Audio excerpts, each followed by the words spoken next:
Vectores. Un vector es un segmento de una recta dirigida.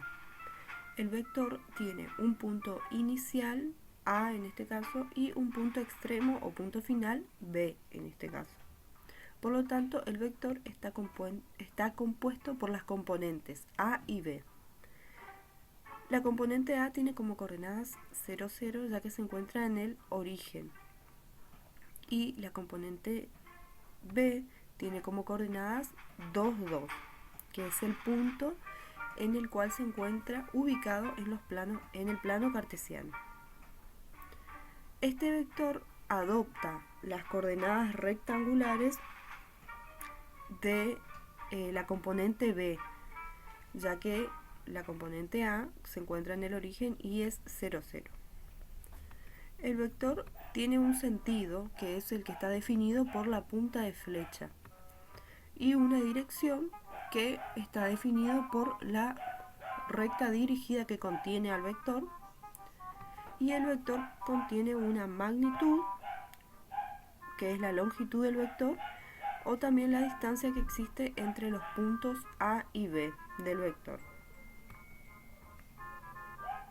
Cuando el vector tiene una de sus componentes, tiene ambas componentes, y ninguna se encuentra en el origen de coordenadas, lo que se realiza para hallar las componentes rectangulares del vector es lo siguiente. El vector de componentes AB, las coordenadas de A son 1, 1 y las coordenadas de B 5 medios 2. Lo que se realiza es la diferencia entre ambas coordenadas. Por lo tanto, la componente B con sus respectivas coordenadas menos la componente A con sus respectivas coordenadas. Realizando la diferencia componente a componente, se obtiene que las componentes rectangulares del vector son 3 medios 1.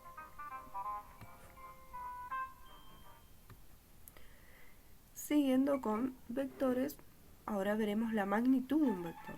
La magnitud de un vector, que dijimos que es la longitud o la diferencia que existe entre el punto inicial y el punto extremo.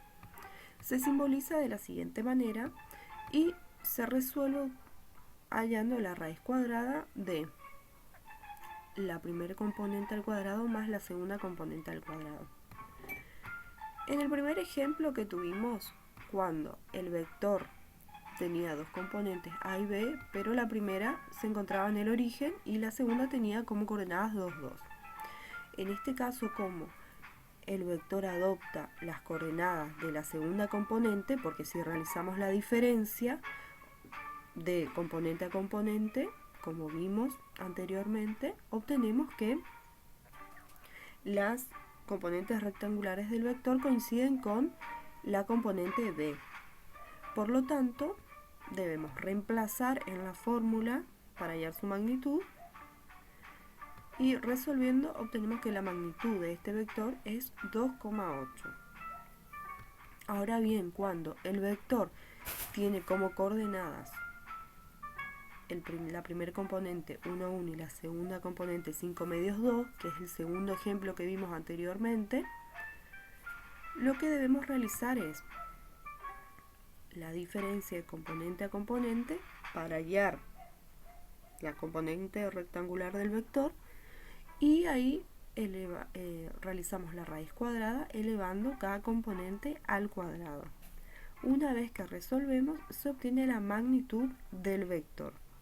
Este es el segundo ejemplo que vimos anteriormente, cuando ninguna de sus componentes se encuentra en el origen de los ejes cartesianos. Ahora bien, veremos la dirección del vector. La dirección del vector está definida por el ángulo que forma dicho vector con el lado positivo del eje de las abscisas, en sentido contrario a las agujas del reloj.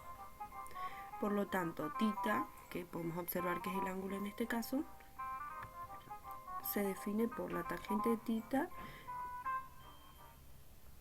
realizando la división de B sobre A, que son las coordenadas del vector.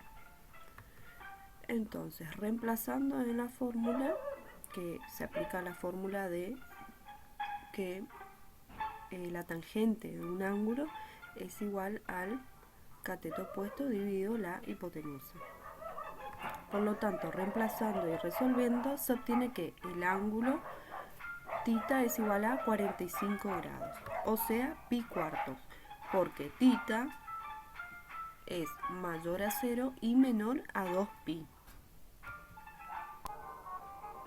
Cuando el vector tiene como componentes A y B en este caso, pero ninguna se encuentra en el origen de los ejes cartesianos, en este caso tiene componente. La componente A tiene coordenadas 3 medios 1 y la componente B tiene coordenadas 7 medios 3. Por lo tanto, realizando la diferencia, el vector tiene componentes rectangulares 2, 2. ¿Sí? Realizando la diferencia de B menos A para obtener las coordenadas del vector cuando ninguno de sus puntos se encuentra en el origen.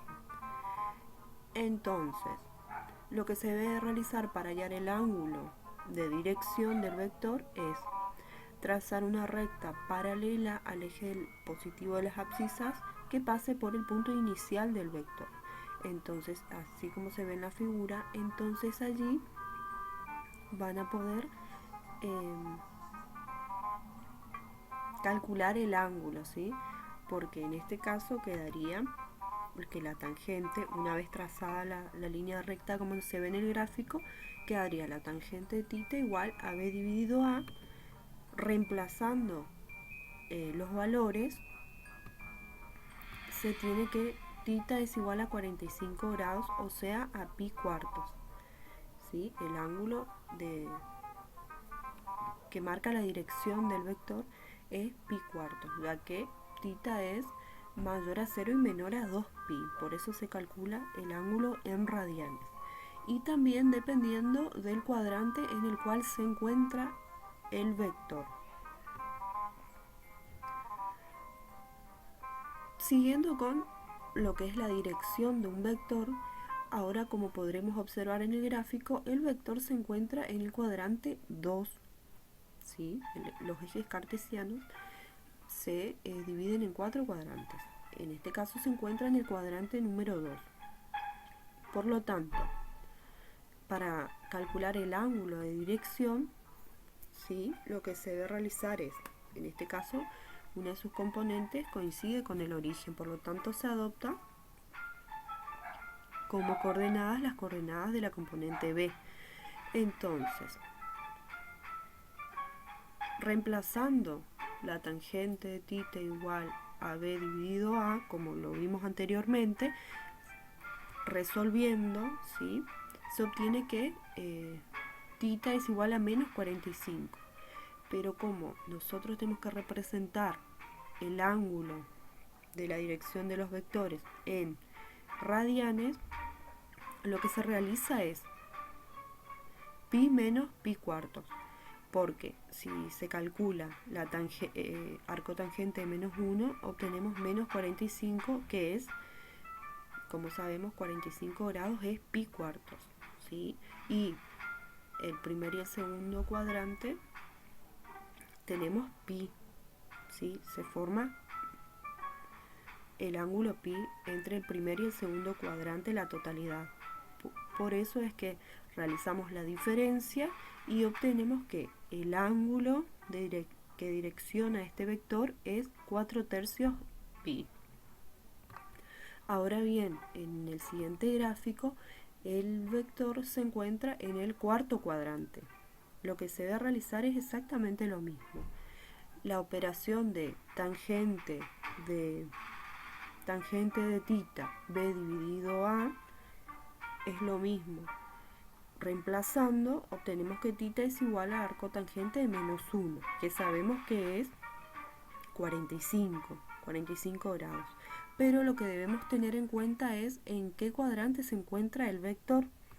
Entonces, en este caso, lo que se hace es 2pi menos pi cuarto. Pi cuarto es el valor de 45 grados, ¿sí? Y 2pi porque la totalidad de los cuadrantes es de 2pi. Por lo tanto, realizando la diferencia se obtiene que el valor de tita es 7 cuartos de pi.